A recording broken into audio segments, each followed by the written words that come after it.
Hi hello மக்களே, welcome back to fab voice over channel. So நம்ம already பார்த்துட்டு இருந்தோம் டர்க்கிஷ் ட்ராமாவோட எபிசோட் 3 தான் நம்ம இன்னைக்கு பார்க்க போகிறோம்.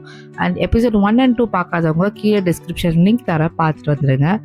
அண்ட் சப்ஸ்கிரைப் பண்ணாதவங்க சப்ஸ்கிரைப் பண்ணிடுங்க. அப்போ தான் நான் போகிற டெய்லி வீடியோ உங்களுக்கு தேடி வரும். வாங்க இப்போ வீடியோக்குள்ளே போகலாம். எபிசோட் 3யோட ஸ்டார்டிங்கில் ஹீரோட ஃபேமிலி வந்து ஹீரோனோட வீட்டுக்கு வராங்க. எதுக்காகனா இந்த ப்ரொசீஜர், இந்த மேரேஜை பற்றி பேசி முடிக்கலாம் அப்படின்னு சொல்லிட்டு. அப்போ நம்ம ஹீரோ வரப்போ அந்த வீட்டை பார்க்குறான், ஹீரோனோட வீட்டை. ஸோ அவன் மனசுக்குள்ளே ஒரு விஷயம் போயிட்டுருக்கு. அந்த வீட்டை பார்க்கும்போது எந்த வீட்டுக்கு நான் வரக்கூடாதுன்னு நினச்சிடும் அந்த வீட்டிலே வந்து நான் நிற்கிறேன். இந்த வாட்டி யாருமே நான் சும்மா விடக்கூடாதுன்னு இருக்கேன் அப்படின்றான். எதனாலனா அவன் சைல்டுஹுட்டில் அந்த வீட்டில் நிறையா வந்து கஷ்டப்பட்டிருக்கான். அடி வாங்குறது, சாப்பாடு கஷ்டப்பட்டது, நிறைய அழுதுருக்கான் அவனும் அவனோட தங்கச்சியும். ஸோ அதனால ஒரு ரிவெஞ்ச் மோட்லேயே அவன் அந்த வீட்டுக்குள்ளே என்ட்ரி கொடுக்குறான். இங்கே ஹீரோட ஃபேமிலி அண்ட் ஹீரோயினோட ஃபேமிலி 2 பேரும் மீட் பண்ணிப்பாங்க. அப்போது ஹீரோயினோட அம்மா வந்து கண்ணு காட்டுவாங்க, இந்த மாதிரி அவங்கள வந்து வெல்கம் சொல்லு அப்படின்னு சொல்லிட்டு. பிகாஸ் நம்ம ஹீரோயினுக்கு வந்து பிடிக்காது, அதனால் அவள் வாங்கணும் சொல்ல மாட்டா, எதுவுமே சொல்ல மாட்டா, எல்லாரும் நின்றுட்டுருப்பா. அப்போது அவங்க அம்மா தான் வந்து வாங்கன்னு சொல்லு அப்படின்னு சொல்லுவாங்க. பொதுவாக அந்த டர்க்கிஷ் நாட்டோட வழக்கப்படி கை பிடிச்சி கிஸ் பண்ணி தான் வெல்கம் சொல்லுவாங்க. சரி, அவள் அது பண்ணலான்னு போகும்போது அதுக்கு முன்னாடி அவங்க சித்தி வந்து சொல்லுவாங்க, ஹீரோவோட சித்தி வந்து, இது வந்து 187 days தான் இந்த மேரேஜு, பட் இருந்தாலுமே நீ பண்ண வேண்டிய எல்லா ப்ரொசீஜரும், அதாவது மருமகளாக செய்ய வேண்டிய எல்லா ப்ரொசீஜரும் நீ கண்டிப்பாக பண்ணி தான் ஆகணும் அப்படின்னு சொன்னாலும் நம்ம ஹீரோயினுக்கும் வேறு ஆப்ஷனே இல்லை. வாங்க அப்படின்னு சொல்லிட்டு கையை கிஸ் பண்ணி வெல்கம் சொல்கிறா. ஸோ அப்போ வந்து நம்ம ஹீரோ சொல்கிறோம், சரி இதுக்கப்புறம் இந்த டைம் வேஸ்ட் பண்ண வேணாம், சீக்கிரமாக இதை முடிச்சிடலாம், இந்த கான்ட்ராக்ட் சைன் பண்ணிடலாம். என்னோடய அசிஸ்டன்ட் வந்து உங்களுக்கு சொல்லுவாங்க டைமிங் எப்போ வரணும் சொல்லிட்டு ஆஃபீஸ்க்கு, நீங்கள் அந்த டைமுக்கு வந்துடுங்க அப்படின்னு சொல்லுவான். ஸோ ஹீரோயினோட ஃபேமிலி ஓகே அப்படின்னு சொல்லிடுவாங்க. ஹீரோட ஃபேமிலி வந்து கிளம்பும் போது ஹீரோட சித்தி இருக்கால, அவள் வந்து ஹீரோ கிட்ட வந்து பேசுவா, எனக்கு எல்லாமே ஓகே தான், சூப்பர், நம்ம பிளான் பண்ண மாதிரி எல்லாமே கரெக்டாக போயிட்டுருக்கு, கண்டிப்பாக அந்த ஃபேமிலி நம்ம சும்மா விட மாட்டோம், கண்டிப்பாக ரிவெஞ்ச் பண்ணிடலாம். பட் இந்த பிளானில் இல்லாத ஒரே விஷயம் இந்த மேரேஜ் தான். நீ எதுக்கு இந்த மேரேஜை இப்போ போட்ட, இது மட்டும் எனக்காக நீ எடுத்துடு, கான்ட்ராக்டில் இந்த மேரேஜை மட்டும் எடுத்துடு, மற்றபடி நம்ம எல்லாம் பிளான் பண்ண மாதிரி பண்ணிடலாம் அப்படின்னு சொல்லுவாங்க. அப்போது ஹீரோவில் சரி நான் இதை பற்றி யோசிக்கிறேன் அப்படின்னு சொன்னோன்னே இங்கே அந்த சீன் அப்படியே கட்டாது. நெக்ஸ்ட் சீன் தான் ஹீரோயின் வந்து அவங்க அப்பாட்ட கேட்குறா, என்னப்பா இந்த மாதிரி பண்ணுறாங்க, அவங்க சொல்கிறதா கேட்கணும், அந்த மாதிரி ஆர்டர்லாம் பண்ணுறாங்க, எனக்கு சுத்தமாக பிடிக்கல அப்படின்னு சொல்கிறா. அப்போ அவங்க அப்பா சொல்கிறாங்க, நம்மளுக்கு வேறு ஆப்ஷனே இல்லை, இதே தான் ஒரே ஆப்ஷனு, நம்ம அவங்க சொல்கிறதுக்கு எல்லாமே கேட்டு தான் ஆகணும் அப்படின்னு சொல்கிறா. அப்போ ஹீரோயின் சொல்கிறா, என்னால் இது முடியாது, என்னை கடைசி மூச்சு இருக்கிற வரைக்கும் நான் ட்ரை பண்ணிட்டே இருப்பேன் இந்த மேரேஜை நிறுத்துறதுக்கு, இந்த கான்ட்ராக்டை நிறுத்துறதுக்கு, என்னால் முடிஞ்சதை நான் பண்ணுறேன் அப்படின்னு சொல்லிட்டு அவள் அங்கேருந்து போயிடுறா. அங்கே அந்த சீன் போய் கட்டாது. நெக்ஸ்ட் சீன் ஹீரோ வந்து ஆஃபீஸ்க்கு வரா. அது யாரோட ஆஃபீஸ்னால் ஹீரோயினோட அப்பாவோட ஆஃபீஸ்க்கு. அங்கே வந்து எல்லாரோட விஷயத்தையும் வந்து ஓவர்டேக் பண்ணிடுறான். இதுதான் நான் பண்ண போகிறேன், இங்கே தான் நான் இருக்க போகிறேன் அப்படின்னு சொல்லிட்டு ஓவர்டேக் பண்ணிட்டா. அண்ட் அவனோட அசிஸ்டன்ட் கிட்ட சொல்கிறான், இந்த மாதிரி மீட்டிங் இங்கேயே அரேஞ்ச் பண்ணுங்கள் ஆஃபீஸ்லேயே, ஹீரோனோட அப்பா வந்து இங்கேயே சைன் போட்டோம் அப்படின்னு சொல்லிட்டு ஓகேன்னு சொல்லிட்டு அங்கே போயிட்டாங்க. இந்த சைட் பார்த்தீங்கன்னா ஹீரோவோட ஃப்ரெண்டு வராங்க, வந்து ஒரு இன்ஃபர்மேஷன் சொல்கிறான், இந்த மாதிரி கோட்டு போட்ட பையனை வந்து உள்ளே பிடிச்சி வச்சுருப்பாங்களே, ஸோ அவன் வந்து இப்போ வெளியே வந்துட்டான், ரிலீஸ் ஆகிட்டான், எங்களால் இதுக்கு மேலே எதுவுமே வைக்க முடியல, வேறு ஆப்ஷனே இல்லை அப்படின்னு வந்து அந்த பையன் சொல்கிறான். அப்போது ஹீரோ சொல்கிறான், நீ எது வேணால் பண்ணு, பட் அவன் வந்து நம்ம விஷயத்தை தலையிடக்கூடாது, இங்கே இன்வால்வ் ஆகாமல் பார்த்துக்கோ அப்படின்றான். சரி ஓகேன்னு சொல்லிட்டு இங்கே அந்த சீன் அப்படியே கட்டாது. நெக்ஸ்ட் சீனில் ஹீரோயினோட அப்பாவும் அண்ணனும் ஆஃபீஸ்க்கு வராங்க. அப்போது கூட்டு போட்ட பையன் வெளியே நின்றுட்டுருக்கான். அப்போ அவங்க அப்பா அவனை பார்த்துட்டு வந்துட்டு, நீ என்ன இங்கே பண்ணுற அப்படின்னு சொல்லிட்டு கேட்குறான். அப்போ அந்த பையன் சொல்கிறான், நான் இல்லாத இந்த 2 நாளில் ஹீரோட ஆஃபர் அக்செப்ட் பண்ணிட்டீங்களா அப்படின்னு சொல்லிட்டு.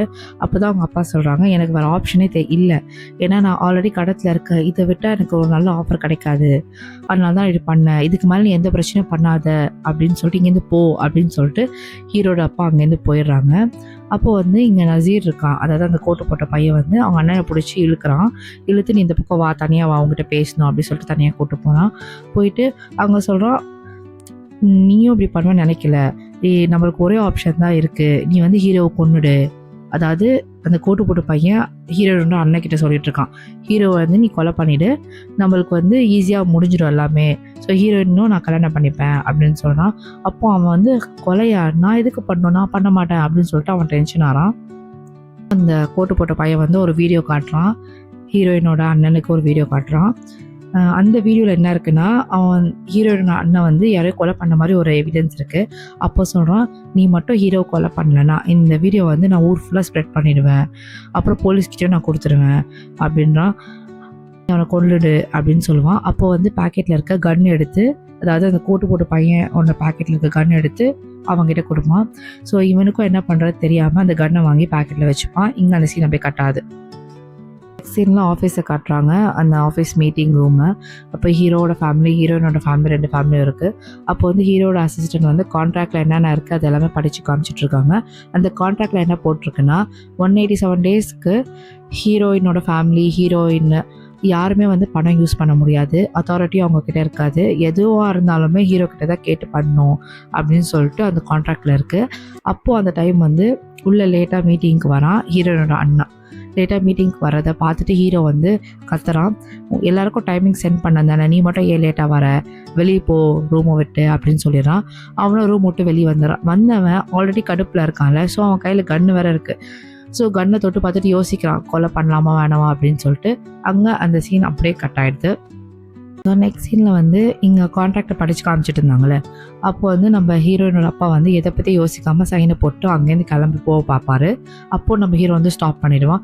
வெயிட் பண்ணுங்க, இன்னும் நான் மீட்டிங் முடியல அப்படின்னு சொல்லுவான். ஸோ நம்ம ஹீரோனோட அப்பாவுக்கு ஆப்ஷனே இருக்காது, வந்து அங்கே உட்காந்துருவாங்க. அப்போது வந்து ஹீரோ சொல்லுவான், என்னோடய ஃபினான்ஷியலு, இந்த கம்பெனியோட ஃபினான்ஷியலு, அப்புறமா வந்து இந்த கம்பெனியோட அதர் டீட்டெயில்ஸு, ரிசோர்ஸ் எல்லாமே வந்து நான் என்னோட ஆளுங்களை வந்து ஒருத்தர் அப்பாயிண்ட் பண்ண போகிறேன் அப்படின்னு சொல்லிட்டு பேசிகிட்டு இருப்பான். அப்போ நம்ம ஹீரோயின் வந்து இன்ட்ரப்ட் பண்ணுவான், நீங்கள் எப்படி வந்து புதுசாக அப்பாயிண்ட் பண்ணலாம், ஆல்ரெடி ஒர்க் பண்ணிட்டுருக்கவங்களுக்கு வேலை போவாதா அப்படின்னு சொல்லுவான்.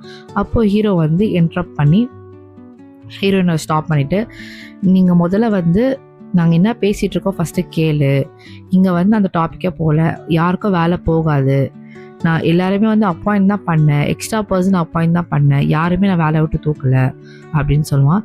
ஸோ இது எல்லாமே முடித்தோடனே இங்கே அந்த மீட்டிங் வந்து முடிஞ்சிடும். ஸோ இங்கே எல்லாருமே கிளம்பி போயிடுவாங்க. அப்போது ஹீரோ வந்து ஹீரோயினை வந்து வெயிட் பண்ண சொல்லியிருப்பான். ஸோ நம்ம ஹீரோ வந்து ஹீரோயினை வெயிட் பண்ண சொல்லியிருப்பாங்க. ஹீரோயின் கிட்ட ஹீரோ கேட்டுட்ருப்பான், நீ தானே ப்ராஜெக்ட் மேனேஜர் லீடு, ஸோ நீ சொல்லு என்னென்ன ப்ராஜெக்ட் போயிட்டுருக்கு இந்த கம்பெனியில் அப்படின்னு சொல்லிட்டு. அப்போது ஹீரோயின் சொல்லுவாள், நான் ஆல்ரெடி வந்து உங்களுக்கு எல்லாமே மெயில் பண்ணிவிட்டேன், நீங்கள் மெயிலை செக் பண்ணிக்கோங்க அப்படின்னு. அப்போ ஹீரோக்கு வந்து இந்த மெயிலில் சில டவுட்ஸ் இருக்கும். அப்போ ஹீரோயின் கிட்ட தான் கேட்பான், எனக்கு இந்த டவுட் இருக்குது வந்து எக்ஸ்பிளைன் பண்ணு அப்படின்னு சொல்லிட்டு. அப்போது நம்ம ஹீரோயின் வந்து மவுஸை கிளிக் பண்ணி எக்ஸ்பிளைன் பண்ணிகிட்ருப்பா. அப்போது நடுவில் வந்து மவுஸ் வந்து ஒர்க் ஆகாது. அப்போது ஹீரோ தான் வந்து ஹீரோயின் கை மேலே மவுஸை வச்சு ஒர்க் பண்ணிகிட்ருப்பான். அப்போது வந்து சைடில் வந்து நம்ம ஹீரோ வந்து ஹீரோயின் வந்து அட்மையர் பண்ணிகிட்ருப்பான். ஸோ பார்த்துக்கிட்டே இருப்பான், அவள் பார்க்கும்போது இவன் பார்க்க மாட்டான். ஸோ இந்த மாதிரி போயிட்டுருக்கோம். அப்போ வந்து ஹீரோயின் சொல்லுவாள், அதான் உங்களுக்கு டவுட் கிளியர் ஆகிடுச்சுல, நான் கிளம்புறேன் அப்படின்னு சொல்லிட்டு. பிகாஸ் ஹீரோயின் போகிறதுலே இருப்பான், ஹீரோ வந்து ஸ்டாப் பண்ணி வெயிட் பண்ணுன்னு சொல்லிட்டு இருப்பான். அப்போது ஹீரோ சொல்லுவாள், இல்லை எனக்கு இன்னொரு டவுட் இருக்குது, இங்கே சேர் போட்டு பக்கத்தில் உட்காரு அப்படின்வான். ஸோ ஹீரோயினும் என்ன பண்ணுவாள், வேறு ஆப்ஷனே இல்லை, கடுப்பாகி டென்ஷன் ஆகிட்ருப்பா உள்ளுக்குள்ளே. ஸோ வந்து சேர் போட்டு பக்கத்தில் உட்காந்துட்ருப்பா. அப்போ தான் சொல்லுவான், எனக்கு இந்த மேரேஜில் இன்ட்ரெஸ்ட், அந்த சைட்லேயுமே வந்து நம்ம ஹீரோயின் விட மாட்டான், எனக்கு இந்த மேரேஜில் இன்ட்ரெஸ்ட் இல்லை, இந்த இதை மட்டும் நீங்கள் இது பண்ணிவிடுங்க அப்படின்னு சொல்லிட்டு. பட் ஏன்னா வந்து அதை பற்றி கேட்குற மாதிரியே இல்லை, அவன் நினைக்கிறத அவன் பண்ணிகிட்ருக்கான். ஸோ இங்கே இவங்க 2 பேரும் பேசிகிட்டு இருக்கும் போது இந்த சீன் அப்படிங்க கட்டாது.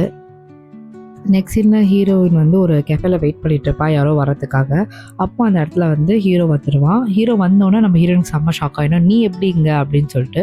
ஆக்சுவலி என்ன கதைனா, நம்ம ஹீரோயின் வந்து ஒரு ஆளுக்காக வெயிட் பண்ணிட்டுருப்பா. எதுக்காகனா ஒரு ப்ராஜெக்ட் அவங்கக்கிட்ட வந்து சொல்லி அந்த ப்ராஜெக்ட் அவங்க அக்செப்ட் பண்ணிட்டாங்கன்னா ஒரு பல்க் அமௌண்ட் கிடைக்கும், அதை வச்சு கடத்தை அடைச்சிடலாம். ஸோ நம்ம ஹீரோ கிட்ட போய் நிற்க தேவையில்லை, இந்த மேரேஜும் நடக்காது அப்படின்னு சொல்லிட்டு அவள் ஒரு பிளான் போட்டிருப்பா. ஸோ அந்த பிளானை எப்படியோ நம்ம ஹீரோ கண்டுபிடிச்சி அந்த இடத்துக்கே வந்தோன்னா நம்ம ஹீரோனுக்கு செம்ம ஷாக் ஆகிடும், நீ எப்படிங்க அப்படின்னு சொல்லிட்டு. அப்போ தான் நம்ம ஹீரோ சொல்லுவான், நீ என்ன பண்ணாலும், நீ எங்கே போனாலும் எல்லாமே எனக்கு தெரியும், எனக்கு பின்னாடி நீ எதுவுமே பண்ண முடியாது அப்படின்மா. ஹீரோ செம்மையாக கத்துவான். அப்போ வந்து நம்ம ஹீரோயின் வந்து அந்த இடத்துல கத்திட்டு அங்கேருந்து போகலான்னு போகும்போது ஹீரோ வந்து ஹீரோயின் கையை பிடிச்சி நிறுத்தி பேசிகிட்டு இருப்பான். நீ எது வேணால் பண்ணு, ஏன்னா என் பின்னாடி மட்டும் எனக்கு தெரியாமல் பண்ணாத அப்படின்னு ஹீரோ சொல்லுவான். அப்போது ஹீரோயின் சொல்லுவாள், எனக்கு இந்த மேரேஜில் இஷ்டம் இல்லை, எனக்கு வேறு ஆப்ஷனும் இல்லை, நான் இதான் பண்ணுவேன், நான் இப்படி தான் பண்ணுவேன் அப்படின்வான். சரி நான் விடுங்க, நான் போகிறேன் அப்படின்னு சொல்லிட்டு ஹீரோயின் போகலான்னு பார்க்கும்போது அப்போ நம்ம ஹீரோ வந்து, இல்லை வா நம்ம 2 பேரும் ஒன்றா போகலாம், நானே உன்னை ட்ராப் பண்ணிடுறேன் அப்படின்மா. அப்போ ஹீரோயின், இல்லை நான் தனியாக தான் வந்தேன், எனக்கு தனியாக போக தெரியும் அப்படின்னா. பட் ஹீரோ கேட்குற மாதிரி இல்லை. ஸோ அவள் கையை பிடிச்சி இழுத்துட்டு போயிட்டுருப்பான். அப்போ ஹீரோயின் சொல்லுவாள், தயவு செஞ்சு எனக்கு ஆர்டர் போடாத, எனக்கு சுத்தமாக பிடிக்கல அப்படின்னு சொல்லிட்டு கத்திக்கிட்டே போவாள். இங்கே அந்த சீன் அப்படியே கட்டாது. நெக்ஸ்ட் சீனில் நம்ம ஹீரோயினை ட்ராப் பண்ணுறதுக்காக அவரோட வீட்டுக்கு வந்துருப்பான். ஆக்சுவலி ஹீரோவும் அதே வீட்டில் தான் இருப்பான், அந்த கான்ட்ராக்ட் சைன் பண்ணிட்டாங்கல்ல. ஸோ 2 பேரும் வந்து ஒரே வீட்டில் தான் இருக்கிறாங்க. ஓகேவா, ஹீரோ ஃபேமிலியும் ஒரே வீட்டில் இருக்குது, ஹீரோயின் ஃபேமிலியும் ஒரே வீட்டில் இருக்குது.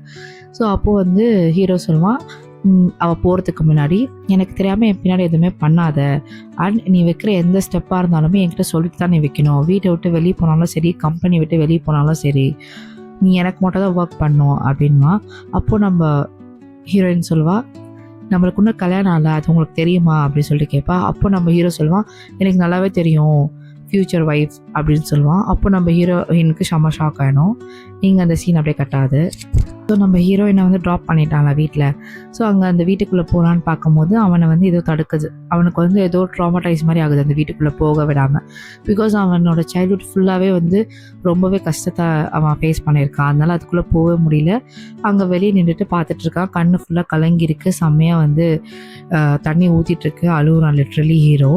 அப்போ வந்து அவனோட ஃப்ரெண்டு வந்து சொல்கிறான், எனக்கு புரியுது நீங்கள் எவ்வளோ கஷ்டப்படுறீங்கன்னு சொல்லிட்டு, பட் இதெல்லாம் நீங்கள் கடந்து வந்துடலாம் அப்படின்னு சொல்லிட்டு அந்த ஹீரோ அட்வைஸ் பண்ணுறான். அதாவது ஹீரோவோட ஃப்ரெண்டாக இருந்து அட்வைஸ் பண்ணுறான். இப்போ ஹீரோ சொல்கிறான், தூரத்தில் வந்து ஒரு பையனும் ஒரு பொண்ணும் வந்து அங்கே இருக்காங்க. அவங்கள பார்த்துட்டு நம்ம ஹீரோ சொல்கிறான், இவங்க 2 பேரை வந்து எனக்கு அவங்க 2 பேரும் நல்லாவே தெரியும். அந்த வீட்டில் ஒரு மெய்டு இருப்பாங்க, அவங்க அந்த மெய்டோட பசங்க தான் இவங்க 2 பேர். ஸோ இவங்களோடலாம் நான் விளையாடிருக்கேன், பட் இப்போ அவங்களுக்கு என்ன யாருன்னே தெரியாது. பட் அவங்களோட அம்மா வந்து யாருக்குமே தெரியாமல் எனக்கு சாப்பாடெலாம் எடுத்துகிட்டு வந்து கொடுத்துருக்காங்க சின்ன வயசில். இந்த விஷயத்த வந்து ஒரு நாள் ஹீரோயினோட அப்பா வந்து கண்டுபிடிச்சிட்டாங்க. அப்போ அவங்களுக்கு செம்மையாக திட்டு விழுந்துச்சு அப்படின்னு சொல்லிட்டு அந்த ஃப்ளாஷ்பேக் கதையெல்லாம் வந்து அவன் ஃப்ரெண்டுக்கிட்ட சொல்லிகிட்ருக்கான். ஸோ கண்ணு கலங்கி நின்றுட்டுருக்கான். அப்போது வந்து இங்கே லெஃப்ட் சைடில் திரும்பினா லெஃப்ட் சைடில் வந்து ஒரு வீடு மாதிரி இருக்குது, ஒரு ரூமாக கட்டியிருக்காங்க, ஹட் ஹவுஸ் மாதிரி இருக்குது. அதை பார்த்துட்டு இவன் ஷாக் ஆகிறான். ஸோ ஷாக் ஆகிட்டு அந்த வீட்டை நோக்கி போயிட்டுருக்கான். அங்கே போனால் ஒரு ரூம் இருக்குது, ஒரு பர்டிகுலர் ரூம் ஓப்பன் பண்ணுறான். ஓப்பன் பண்ணி உள்ளே போனால் அவனோட ஓல்டு மெமரிஸ், அதாவது அவன் சின்ன வயசில் அவன் கொடுமை பண்ணியிருப்பாங்களே, ஹீரோனோட அப்பா வந்து கொடுமை பண்ணியிருப்பாங்களே, அதெல்லாம் அங்கே தான் வச்சு கொடுமை பண்ணியிருக்காங்க. ஸோ அவனுக்கு வந்து ஃப்ளாஷ்பேக்கில் அது ஓடிட்டுருக்கு, எப்படி அடித்தாங்க, எப்படி திட்டினாங்க, எப்படி மிதிச்சாங்க அப்படின்னு சொல்லிட்டு. அப்போ நம்ம ஹீரோ வந்து செம்மையாக பிரேக் டவுன் ஆகி அங்கேயே உட்காந்து அழுதுட்ருக்கான். இங்கே அந்த சீன் அப்படியே கட்டாது. நெக்ஸ்ட் சீனில் வந்து ஹீரோயினோட ரூமை தான் காட்டுறாங்க. அங்கே வந்து சித்தி வந்து ஹீரோயினோட ரூமில் இருந்துட்டு ஹீரோயினோட கப்போர்ட் திறந்து ட்ரெஸ்ஸெல்லாம் எடுத்து செக் பண்ணிகிட்ருக்கா. அப்போது ஹீரோயின் வரா உள்ளே வந்துட்டு, யாரை கேட்டு என்னோடய கப்போர்ட்லாம் ஓப்பன் பண்ணீங்க, யாரை கேட்டு என் ட்ரெஸ்ஸெல்லாம் டச் பண்ணுறீங்க அப்படின்னு சொல்லிட்டு. அப்போ அந்த சித்தி சொல்கிறா, நான் யாரையும் கேட்கணும் அவசியம் இல்லை, ஏன்னா இது என்னோடய வீடு, இது என்னோடய ரூம், நான் அப்படி தான் பண்ணுவேன். அதுவும் இல்லாமல் நீ என்னை பையனை கல்யாணம் பண்ணிக்க போகிற, நீ ப்ராப்பரான ஒய்ஃபாக இருக்கணும், நீ ப்ராப்பரான ஒய்ஃபாக அவங்க என் பையனுக்கு பண்ண வேண்டிய ப்ரொசீஜர் எல்லாமே நீ பண்ணணும் அப்படின்னு சொல்கிறாங்க. அப்போ நம்ம இதை கேட்டுட்டு ஹீரோயின் செம்மையாக கடுப்பாரா. சித்தி அங்கேருந்து வெளியே போயிடுறா. நம்ம ஹீரோனால எதுவுமே பண்ண முடியல, எதுவும் பேச முடியல. அங்கே அழுதுகிட்டே அவன் அந்த ட்ரெஸ்ஸை பெட்டு மேலே அந்த ட்ரெஸ்ஸெல்லாம் தூக்கி போட்டு கீழே போட்டு தள்ளி விட்டு செம்மையாக கத்துறா. அப்போ அந்த இடத்துல வந்து நம்ம ஹீரோ வரான். வந்துட்டு கத்துறான், என்னாச்சு, ஏன் இந்த மாதிரி பண்ணிகிட்ருக்க, என்னாச்சு அப்படின்னு சொல்லிட்டு கேட்குறான். பட் நம்ம ஹீரோயின் வந்து ஹீரோயோ கத்துறான், எனக்கு ஒன்று தான் பிடிக்கல, எனக்கு இந்த மேரேஜை பிடிக்கல, எனக்கு எதுவுமே பிடிக்கல, ஏன் இந்த மாதிரி பண்ணுறீங்க, எனக்கு கொஞ்ச நேரம் தனியாக விடுங்க, என் உயிர் எடுக்காதீங்க அப்படின்னு சொல்லிட்டு ஹீரோயின் செம்மையாக கத்துறா. அப்போது வந்து ஹீரோ வந்து ஹீரோயினை பிடிச்சிட்டு, நானும் இந்த ரூமில் தான் இருக்க போகிறேன், நீ பெட்டர் வந்து நீ பழகிக்கோ எல்லாத்துக்குமே அப்படின்னு சொல்கிறான். அங்கேருந்து விட்டுட்டு நம்ம ஹீரோ வெளியே போயிடுறான். அப்போ ஹீரோயின் வந்து செம்மையாக அழுது பிரேக் ஆகி அங்கே உட்காந்து அழுதுட்ருக்கான். பட் வெளியே போகிற ஹீரோ வந்து ஸ்டாப் பண்ணி நின்று இதெல்லாம் கேட்டுட்ருக்கான், அவள் அழுகுறது, அவள் கத்துறது எல்லாத்தையுமே. நம்ம ஹீரோக்கு வந்து ஹீரோயின் மேலே ஒரு சாஃப்ட் கார்னரே இருக்கும். நெக்ஸ்ட் சீனில் அந்த வீட்டில் ஆஃபீஸ் ரூம் இருக்குது. ஸோ அங்கே வந்து மெய்டு இருக்காங்களா, அவங்க தான் க்ளீன் பண்ணிகிட்ருக்காங்க. அப்போ நம்ம ஹீரோ உள்ளே வரும்போது அவங்கள பார்க்குறான். பார்த்துட்டு அவங்கக்கிட்ட பேசுகிறான், நீங்கள் வந்து இந்த புது சிஸ்டம்னால நீங்கள் பயப்படாதீங்க, உங்கள் வேலைலாம் எதுவும் போகாது, நீங்கள் எப்பயும் போல் உங்கள் பசங்களோட இந்த வீட்டில் இருக்கலாம், உங்களுக்கு எந்த பிரச்சனை வந்தாலுமே எது இருந்தாலும் என்கிட்ட டேரெக்டாக பேசுங்க அப்படின்னு சொல்லுவான். அந்த மெய்டு கேட்டு சந்தோஷப்படுவான் இந்த விஷயத்த கேட்டு. ஆக்சுவலி நம்ம ஹீரோக்கு வந்து அவங்க 2 பேரையும் தெரியும், அந்த மெய்டு அந்த பசங்க எல்லாருமே தெரியும், அவங்களுக்கு தான் இவங்கள தெரியாது. ஸோ அதனால் நம்ம ஹீரோக்கு வந்து அவங்க மேலே எப்போவுமே ஒரு சாஃப்ட் கார்னர் இருக்கும். இங்கே அந்த சீன் அப்படி கட்டாது. நெக்ஸ்ட் சீனில் வந்து நம்ம ஹீரோவோட ஃபேமிலி, ஹீரோயின் ஃபேமிலி 2 பேர் டின்னர் சாப்பிட்டுட்ருக்காங்க. அப்போது வந்து அந்த இடத்துல மெயின் ஹெட் வந்து எப்போவுமே வந்து டர்க்கிஷ் ட்ராமாவில் எப்போவுமே ஹெட் வந்து தான் மெயினாக உட்காருவாங்க நடுவில், மற்ற ஃபேமிலி மெம்பர்ஸ்லாம் சைடில் உட்காருவாங்க. அந்த இடத்துல வந்து நம்ம ஹீரோயினோட அப்பா உட்காரலான்னு போகும்போது நம்ம ஹீரோ போய் அங்கே உட்காந்துடுறோம். அதுவே அவங்க அப்பாவுக்கு வந்து செம்ம இன்சல்ட் ஆகிடுது, ஹீரோயினுக்கும் செம்ம இன்சல்ட் ஆகிடுது. அதனால அவங்க அப்பா என்ன பண்ணுறாங்க, சரி பரவாயில்ல அப்படின்னு சொல்லிட்டு சைடில் வந்து உட்காந்துக்கிறாங்க. இப்போ வந்து இந்த மேரேஜ் டாபிக் வரும்போது ஹீரோயினோட அம்மா வந்து பெருசாக பண்ணோம், ஏன்னா எங்களுக்குன்னு ஒரு ப்ரெஸ்டீஜ் இருக்குது, நாங்கள் இது பெருசாக தான் பண்ணுவோம், யாருக்குமே சொல்லாமலாம் முடிக்க மாட்டோம், ஊர் ஜனம் எல்லாத்துக்குமே நாங்கள் சொல்லணும் அப்படின்னு சொல்லுவாங்க. பட் ஹீரோவோட ஃபேமிலி வந்து என்ன சொல்லுவாங்கன்னா, இல்லை நாங்கள் வீட்டிலே தான் பண்ணி முடிப்போம், யாரையுமே கூப்பிட மாட்டோம், உங்களுக்கு ஆல்ரெடி மரியாதையே இல்லை, உங்கள் பொண்ணு ஆல்ரெடி விற்றுட்டீங்க, இதுக்கப்புறம் உங்களுக்கு என்ன இதுக்கு மேலே மரியாதை வேணும் அப்படின்னு சொல்லிட்டு கொஞ்சம் கேவலமாக பேசுவாங்க ஹீரோட ஃபேமிலி. ஸோ இது எல்லாமே கேட்டு ஹீரோயின் வந்து தாங்க முடியாமல் அங்கேருந்து வெளியே போயிடுவா சாப்பிடாம. ஸோ அங்கே வெளியில் போயிட்டு அவள் ஃப்ரெண்டுக்கிட்ட பேசிகிட்டு இருப்பா, இந்த மாதிரிலாம் நடக்குது, என்னால் முடியல, ரொம்ப கஷ்டமாக இருக்குது அப்படின்னு பேசிகிட்டு இருப்பான். அந்த இடத்துல நம்ம ஹீரோ வரான். வந்துட்டு ஹீரோயின்கிட்ட பேசலான்னு போகும்போது ஹீரோயினில் எனக்கு இப்போ பேசுகிற டைமிங் இல்லை, என்னை விட்டுருங்க அப்படின்னு சொல்லிட்டு அங்கேருந்து அவள் போயிடுவா. ஸோ நம்ம ஹீரோவும் வந்து இங்கே நின்றுட்டுருப்பான். ஹீரோவுக்கு வந்து ஹீரோயினை ரொம்ப பிடிக்கும், பட் ஏன்னா அதை வெளிக்காட்ட மாட்டான். சாஃப்ட் கார்னராக பேச தான் ட்ரை பண்ணான், பட் ஹீரோயினுக்கு அது புரியாது. அவள் வந்து கொஞ்சம் டென்ஷனாகவே பேசிகிட்டு இருப்பாள் ஹீரோ கிட்ட. இங்கே அந்த சீன் அப்படியே கட்டாது. நெக்ஸ்ட் சீனில் ஹீரோ வந்து ஹீரோயின் கால் பண்ணி இந்த மாதிரி உன்னை மீட் பண்ணோம், நேரில் வா அப்படின்னு சொல்லி கூப்பிடுவான். பட் ஹீரோயின் சொல்லுவாள், இல்லை எதுவாக இருந்தாலும் ஃபோன்லேயே சொல்லுன்னு. பட் ஹீரோ சொல்லுவான், இல்லை நேரில் பேசினா தான் கரெக்டாக இருக்கும், கிளம்பி வா அப்படின்வான். ஹீரோயினும் சரி ஓகே அப்படின்வா. அப்போ ஹீரோயின் கிளம்பும் போது ஹீரோயினோட அண்ணன் வந்து நானும் வரேன் அப்படின்வா. நீ ஹீரோ தானே பார்க்க போகிற, நானும் வரேன் அப்படின்வா. ஹீரோயினும் சரி ஓகே அப்படின்னு சொல்லிட்டு 2 பேருமே காரில் போவாங்க. அப்போது கார் அங்கே தூரமாக நிறுத்திட்டு ஹீரோயினை நீ இங்கே வெயிட் பண்ணி நான் போய் பேசிட்டு வரேன் அப்படின்வா. பட் ஹீரோயினோட அன்னைக்கு என்ன பிளான்னா, ஹீரோ வந்து போட்டு தள்ளலாம் அப்படின்னு சொல்லிட்டு ஒரு பிளான். ஸோ ஆல்ரெடி கன்று வர வச்சுருக்காங்க, டைமிங்காக வெயிட் பண்ணுறான். இங்கே வந்து ஒரு காட்டுக்கு நடுவில் இவங்க 2 பேரும் பேசுறதுக்காக இருக்கும்போது அப்போ அவனும் வந்து ஜாயின் பண்ணிக்கிறான். ஸோ அவன் போய் பேசலாம், ஹீரோ கிட்டே பேசலான்னு போகும்போது அவங்க 2 பேருக்கும் ஒரு சண்டை மாதிரி வருது. 2 பேரும் கையில் அடிச்சுக்கிறாங்க. அடிச்சிட்டு இருக்கும்போது நம்ம ஹீரோயின் அதை பார்த்துட்டு அங்கேருந்து ஓடி வரா, அடிச்சுக்காதீங்க அப்படின்னு சொல்லிட்டு ஓடி வரா. அப்போது வந்து ஹீரோ வந்து அடித்து முடிச்சுட்டு அங்கே வாக் பண்ணி போயிட்டு இருக்கும்போது பின்னாடி வந்து சுற்றுவான். அதாவது ஹீரோயினோட அண்ணன் தான் வந்து ஹீரோவை சுட்டுடுவான். சுட்ட உடனே ஹீரோவுக்கு வந்து செம்ம பிளட் லாஸ் ஆகும். இப்படி திரும்பி பார்த்தா கன் வந்து கீழே இருக்கும். ஸோ யார் கையிலையுமே இருக்காது. ஸோ நம்ம ஹீரோக்கு வந்து ஒரு கன்ஃபியூஷன், யார் சுட்டது அப்படின்னு சொல்லிட்டு. ஹீரோயின் சுட்டாலா இல்லை வந்து ஹீரோனோட அண்ணன் சுட்டானா ஒரு கன்ஃபியூஷன். அந்த கன்ஃபியூஷன்லேயே அவன் என்ன பண்ணுவான், அப்படியே மயக்க போட்டு ஹீரோ விழுந்துருவான். இன்னும் அந்த சீன் அப்படியே கட்டாது. எபிசோட் 3 இங்கே முடிஞ்சிருச்சு. எபிசோட் 3 இங்கே முடிஞ்சிச்சு. தேங்க்யூ ஸோ மச் ஃபார் வாட்சிங் கைஸ். எபிசோட் 4 கண்டிப்பாக நான் உங்களுக்கு அப்டேட் பண்ணுறேன். சப்ஸ்கிரைப் பண்ணாதவங்க சப்ஸ்கிரைப் பண்ணிவிடுங்க, அப்போ தான் நான் போகிற டெய்லி வீடியோ உங்களுக்கு தெரிய வரும். அண்ட் உங்கள் ஃப்ரெண்ட்ஸ் அண்ட் ஃபேமிலிக்கும் ஷேர் பண்ணுங்கள், அப்போ தான் எனக்கு ஒரு மோட்டிவேஷன் கிடைக்கும். See you in the next video. Bye bye.